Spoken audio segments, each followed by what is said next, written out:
There it is. Been sitting there a while. Can't wait to take it out again. So y'all seen my last videos. Transmission complete. Rear end will get worked on soon.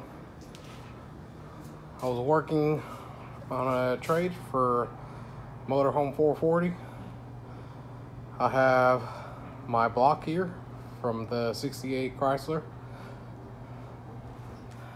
So this block has been, the engine got all torn apart. As y'all know, I got it with the transmission. It has been cleaned up, surfaced a little bit on the deck. Magnaflux cam bearings installed, bored 30 over for forged pistons. So it's been machined, and just recently with the trade, a friend wanted to sonic test it to see the thickness of the cylinder walls. So that's why you see that spots there. You got to put that on with the sonic tester. What that does is measures the thickness, and from what I have come to learn is there's some 440 blocks that the core shifted a little. The thickness of the wall is very thin, and if you're building a high horsepower engine, you don't want a thin block. So I got those measurements. Let me show them to you real quick. So there's not a lot of information when it comes to wall thickness on a cylinder wall for Mopars. Haven't really found official specs yet, but just reading the minimum spec, what you want to read is 0.160. This is about the slowest you want to see, and as you see on the major thrust, it's about 3.3 thousandths on number 7. Number 8 is about 227 thousandths. These are all in thousands. If you look at number 6, it is lower than spec. That's the thinnest one.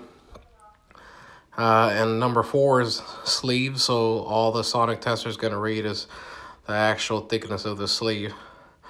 But I did get advice from a lot of people, and a lot of Mopar guys are saying they haven't really seen problems with these blocks cracking unless you go crazy horsepower, like 800 to 1,000. Then you might want to worry more about the wall thickness.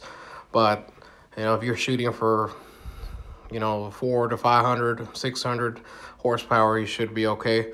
So a lot of Mopar guys did say that they would run with my block all day.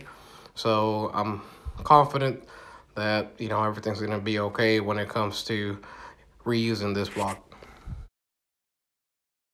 In case you're wondering how much a sonic test costs, is $125. Found a machine shop if you're in the Dallas-Fort Worth area. Charles Machine Shop in Arlington. Try them out. Real nice guy. I need to get this car out, get it washed, drive it around the block a little bit.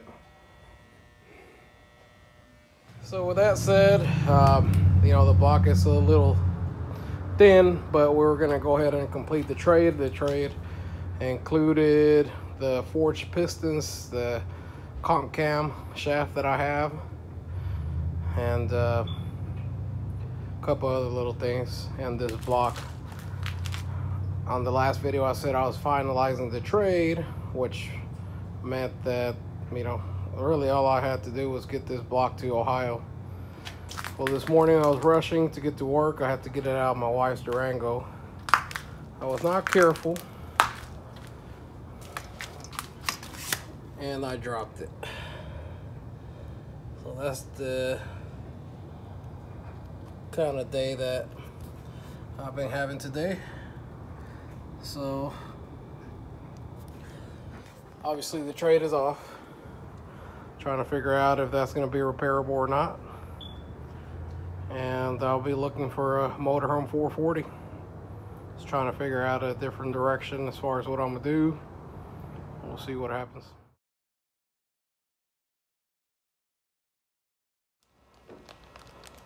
So today I went ahead and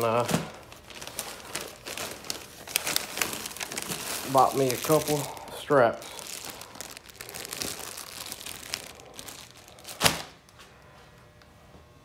That way I stop being an idiot and using this rope that I have here, which obviously was not a good idea. It is rated for 1,800 pounds, but obviously it's not made for lifting. So that's about the dumbest thing you can use. I was rushing and being careless. So you live and you learn. It's frustrating when stuff like that happens, but you know, makes it all worth it when you come home to a little one like this. A little 10-month-old, almost gonna be a year in February, so time flies. Definitely worth it. So I am trying to get this done pretty quickly. I'm got the transmission ready, rear end will be ready. Trying to get the engine done quickly. Reason being is because a couple months ago I found out that I do have my second baby on the way. Will be due June 5th.